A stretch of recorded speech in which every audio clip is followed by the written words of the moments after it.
Olá, seja bem-vindo ao dia 237 da nossa leitura bíblica. Meu nome é Everton Alonso e nós estamos caminhando para ler a Bíblia todo em um ano. Antes de iniciarmos, peço que você possa deixar o teu curtir, o teu comentário, o teu compartilhar e ativar o sininho de notificações. Hoje nós faremos a leitura em 1 Samuel, no capítulo 17, iremos a Romanos 15, iremos a Lamentações de Jeremias 2 e, finalizando a leitura de hoje, iremos a Salmo 33. Vamos à leitura de hoje? Aqui em 1 Samuel 17 é uma história icônica, onde várias pessoas conhecem de forma didática. Desde criança é contada essa história e por isso é uma história muito conhecida, muito popularizada. Mas vamos aprofundar nessa leitura e entender um pouco mais. É a história de Davi e Golias. Vamos à leitura? 1 Samuel capítulo 17. Os filisteus juntaram suas forças para guerrear e se reunirem em Socó de Judá, e acamparam em Éfes-Damim, entre Socó e Azeca. Saul e os israelitas reuniram-se e acamparam no vale de Elá, posicionando em uma linha de batalha para enfrentar os filisteus. Os filisteus ocuparam uma colina e os israelitas outra, estando o vale entre eles. Um guerreiro chamado Golias, que era de Gate, veio do acampamento filisteu. Tinha 2,90 m de altura. Ele usava um capacete de bronze e vestia uma couraça de escamas de bronze que pesava 60 quilos. Nas pernas usava caneleira de bronze e tinha um dardo de bronze pendurado nas costas. A haste de lança era parecida com uma lançadeira de tecelão e a sua ponta de ferro pesava 7,2 kg. Seu escudeiro ia à frente dele. Golias parou e gritou às tropas de Israel: "Por que vocês estão se posicionando para a batalha? Não sou eu um filisteu e vocês são servos de Saul? Escolha um homem para lutar comigo. Se ele puder lutar e vencer-me, nós seremos seus escravos. Todavia, se eu vencer e puser fora de combate, vocês serão nossos escravos e nos servirão." E acrescentou: "Eu desafio hoje as tropas de Israel. Mandem um homem para lutar sozinho comigo." Ao ouvirem as palavras do filisteu, Saul e todos os israelitas ficaram atônitos e apavorados. Davi era filho de Jessé, o efrateu de Belém, de Judá. Jessé tinha 8 filhos e já era idoso na época de Saul. Os 3 filhos mais velhos de Jessé tinham ido para a guerra com Saul: Eliabe, o mais velho, Abinadab, o segundo, e Samá, o terceiro. Davi era o caçula. Os 3 mais velhos seguiram Saul, mas Davi ia ao acampamento de Saul e voltava para apacentar as ovelhas de seu pai em Belém. Durante 40 dias, o filisteu aproximou de manhã e de tarde e tomou posição. Nesta ocasião, Jessé disse ao seu filho Davi: "Pegue uma arroba de grãos tostados e 10 pães e leve-o depressa aos seus irmãos no acampamento.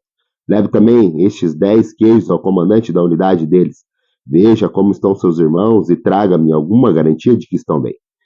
Eles estão com Saul e com todos os homens de Israel no vale Elá, lutando contra os filisteus." Levantando-se de madrugada, Davi deixou o rebanho com outro pastor. Pegou a carga e partiu conforme Jessé lhe havia ordenado. Chegou ao acampamento na hora em que o grito de batalha. O exército estava saindo para suas posições de batalha. Israel e os filisteus estavam se posicionando na linha de frente a frente no campo de batalha. Davi deixou o que havia trazido com os responsáveis de suprimento e correu para a linha de frente de batalha para saber onde estavam seus irmãos. Enquanto conversava com eles, Golias, o guerreiro filisteu de Gate, avançou e lançou seu desafio habitual. E Davi o ouviu. Quando os israelitas viram o homem, todos fugiram, cheios de medos. Os israelitas diziam entre si: "Vocês viram aquele homem? Ele veio desafiar Israel. O rei dará grandes riquezas a quem o vencer. Também lhe dará a sua filha em casamento e isentará de impostos em Israel a família de seu pai." Davi perguntou aos soldados que estavam do seu lado: "O que receberá o homem que matar esse filisteu e salvar a honra de Israel?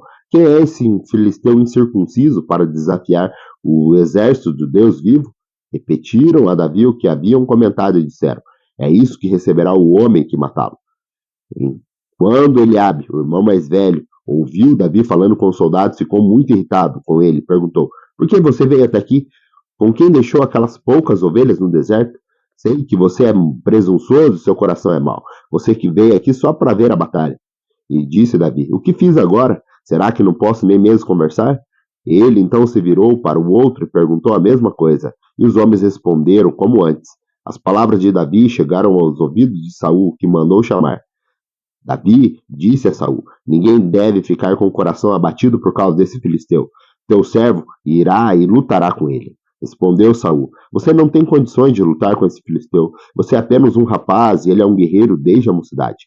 Davi, entretanto, disse a Saul: teu servo toma conta de ovelhas de meu pai. Quando aparece um leão, um urso e leva uma ovelha do rebanho, eu vou atrás dele, dou golpes e livro a ovelha da sua boca. Quando se vira contra mim, eu pego pela juba e dou golpes até matá-lo. Teu servo pode matar um leão e um urso. Esse filisteu incircunciso será como um deles, pois desafiou o exército do Deus vivo. O Senhor que me livrou das garras do leão e das garras do urso, me livrará das mãos desse filisteu. Diante disso, Saul disse a Davi: vá, e que o Senhor esteja com você. Saul vestiu com a sua própria túnica, colocou-lhe uma armadura e lhe pôs capacete de bronze na cabeça. Davi prendeu a sua espada sobre a sua túnica e tentou andar, pois não estava acostumado com aquilo. E disse Saul: não consigo andar com isso, pois não estou acostumado. Então tirou tudo aquilo. E em seguida pegou seu cajado, escolheu no riacho 5 pedras lisas, colocou-as na bolsa, isto é, no seu alforje de pastor, e com a sua tiradeira na mão, aproximou-se do filisteu. Enquanto isso, o filisteu, com seu escudeiro à frente, vinha se aproximando de Davi. Olhou para Davi com desprezo, viu que era um rapaz, ruivo, de boa aparência, e fez pouco caso dele. Disse ele: por acaso eu sou um cão para que você venha contra mim com pedaços de pau? E o filisteu amaldiçoou Davi, invocando seus deuses. E disse: vem aqui e darei a sua carne às aves do céu e aos animais do campo. Davi, porém, disse ao filisteu: você vem contra mim com espada, com lança e com dardos, mas eu vou contra você em nome do Senhor dos Exércitos, o Deus dos exércitos de Israel, a quem você desafiou. Hoje mesmo o Senhor o entregará nas minhas mãos e o matarei e cortarei a sua cabeça.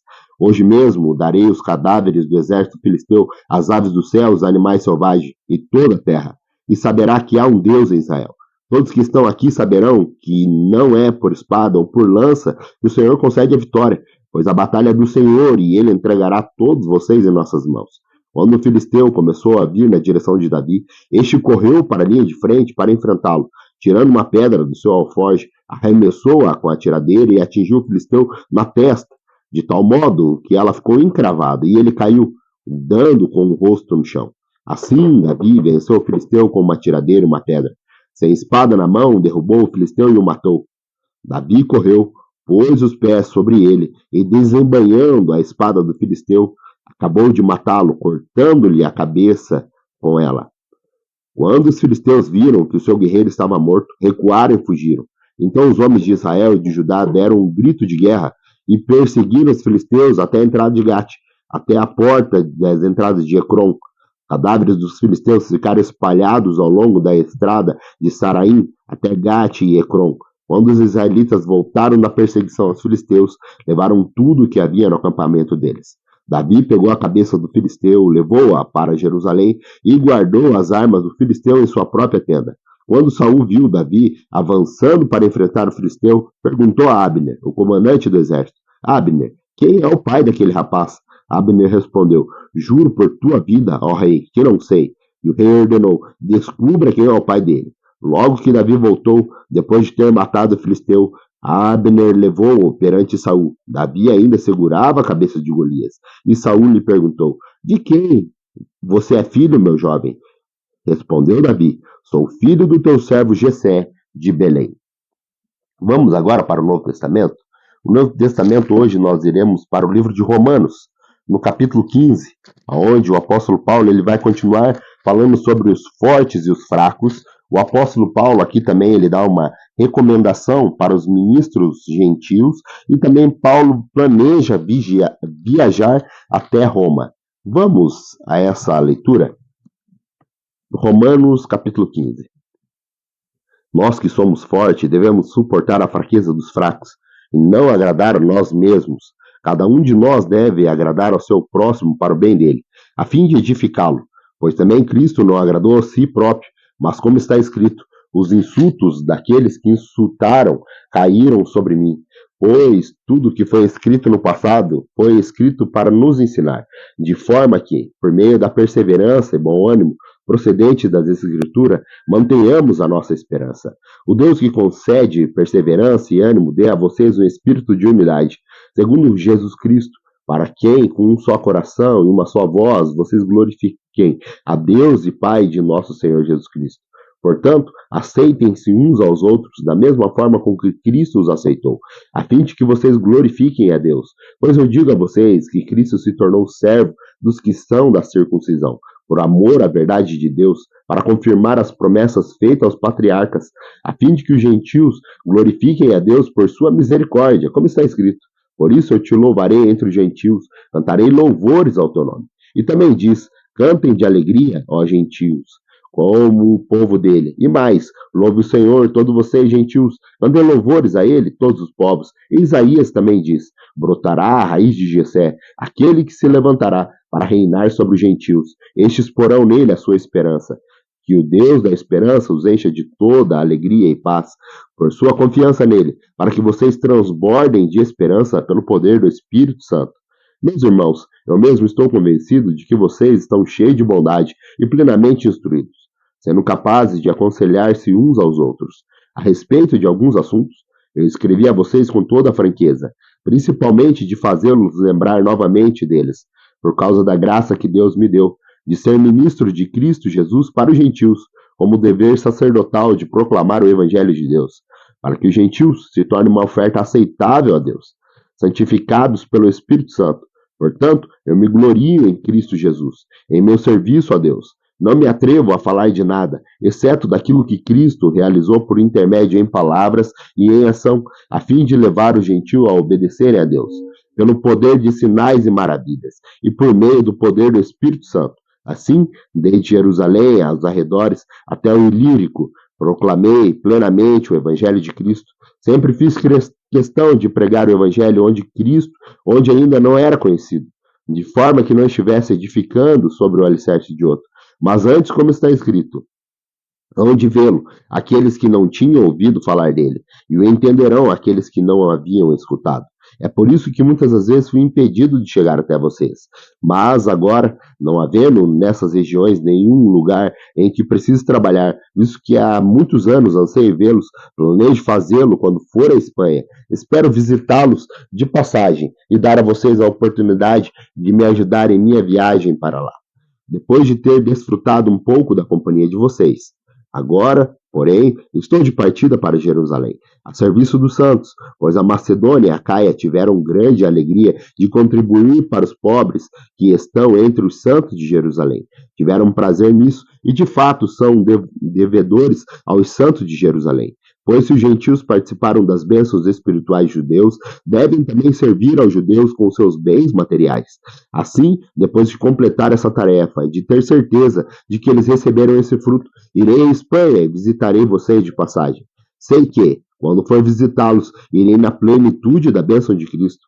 Recomendo, irmãos, por nosso Senhor Jesus Cristo e pelo amor do Espírito, que unam a mim em minha luta, orando a Deus em meu favor. Orem para que eu esteja livre do descrente da Judéia e que o meu serviço em Jerusalém seja aceitável aos santos, de forma que, pela vontade de Deus, eu os visite com alegria e com vocês desfrute de um período de refrigério. O Deus da paz seja com todos vocês. Amém. Vamos agora a Lamentações de Jeremias, no capítulo 2. Aqui nós vamos acompanhar ainda Jeremias fazendo lamentações por todo o período que o povo teve a oportunidade de arrepender e não o fizeram. E agora eles estão desolados. Vamos a essa leitura? Lamentações de Jeremias 2. O Senhor cobriu a cidade de Sião com a nuvem da sua ira. Lançou por terra o esplendor de Israel, que se elevava para os céus. Não se lembrou do estrado dos seus pés no dia da sua ira. Sem piedade, o Senhor devorou todas as habitações de Jacó, e em sua ira destruiu as fortalezas da filha de Judá. Derrubou ao chão e desonrou o reino e seus líderes. Em sua flamejante ira, cortou todo o poder de Israel, retirou da sua mão direita, diante da aproximação do inimigo. Queimou Jacó como um fogo ardente que consome tudo ao seu redor. Como o inimigo preparou seu arco, como o adversário, a sua mão direita está pronta. Ele massacrou tudo que era agradável completar. Derramou sua ira com fogo. sobre a tenda da cidade de Sião. O Senhor é como inimigo e tem devorado Israel. Ele tem devorado todos os palácios e destruído as suas fortalezas. Tem feito multiplicar os prantos e as lamentações da filha de Judá. Ele destroçou a sua morada como se fosse um simples jardim. Destruiu o seu local de reuniões. O Senhor fez esquecidas em Sião suas festas fixas e seus sábados. Em seu grande furor rejeitou o rei e o sacerdote. O Senhor rejeitou o seu altar e abandonou o seu santuário. Entregou aos inimigos e os muros do palácio, e eles deram gritos na casa do Senhor, como faziam no dia de festa. O Senhor está decidido a derrubar os muros da cidade de Sião. Esticou a trena e não poupou a sua mão destruidora. Fez com que os muros e as paredes se lamentassem. Junto eles desmoronaram. As suas portas caíram por terra, as suas trancas ele quebrou e destruiu. O seu rei e os seus líderes foram exilados para diferentes nações. E a lei já não existe. Seus profetas já não recebem visões do Senhor. Os líderes da cidade de Sião sentam-se no chão em silêncio. Despejam pó sobre a cabeça e usam veste de lamento. As moças de Jerusalém inclinam a cabeça até o chão. Meus olhos estão cansados de chorar. A minha alma está atormentada e meu coração se derrama, porque o meu povo está destruído, porque as crianças e os bebês desmaiam pelas ruas da cidade.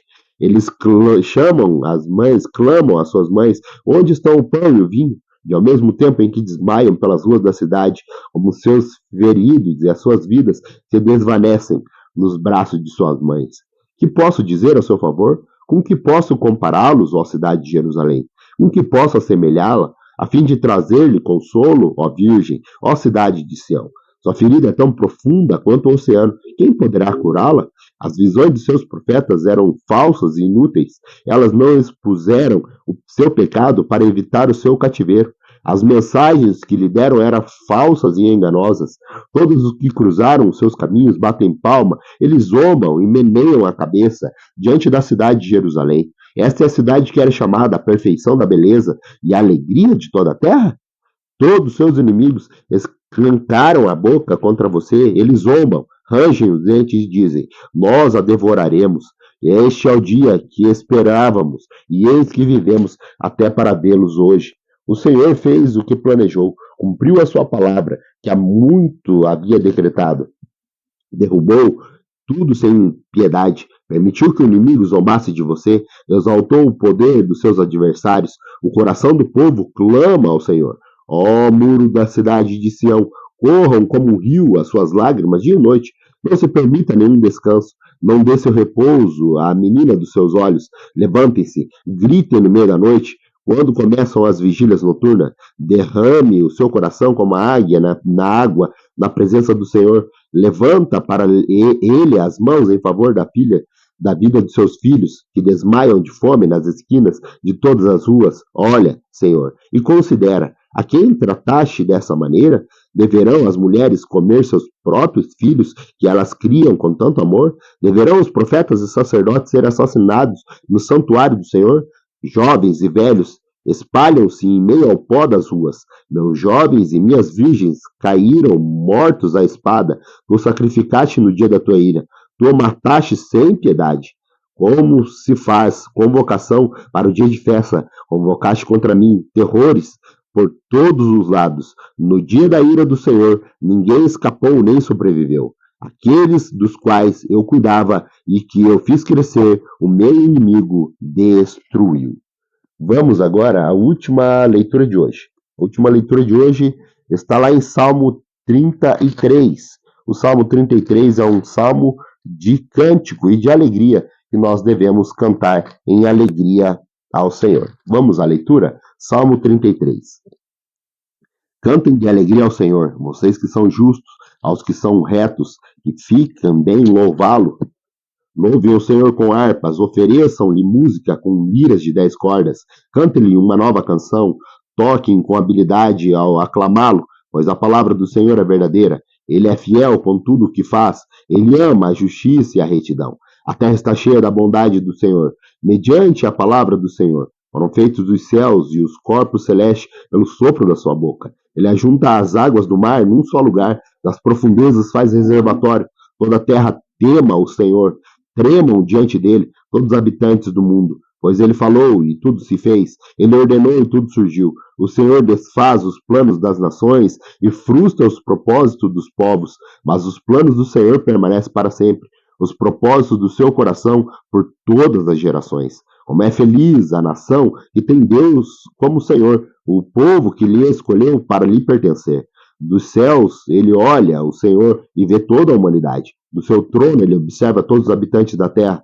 Ele que forma o coração de todos e conhece tudo o que fazem. Nenhum rei se salva do tamanho de seu exército, e nenhum guerreiro escapa por grande força. O cavalo é vã esperança da vitória. Apesar da sua grande força, é incapaz de salvar. Mas o Senhor protege aqueles que o temem, aqueles que firmam a esperança no seu amor, para livrá-los da morte e garantir-lhes a vida, mesmo em tempos de fome. Nossa esperança está no Senhor. Ele é o nosso auxílio e nossa proteção. Nele se alegra o nosso coração, pois confiamos no teu santo nome. Esteja sobre nós o teu amor, Senhor, como está em ti a nossa esperança. É um prazer e muito obrigado ter a tua companhia juntamente comigo. Se Deus nos permitir, retorna amanhã para mais um dia da nossa leitura bíblica. Até lá.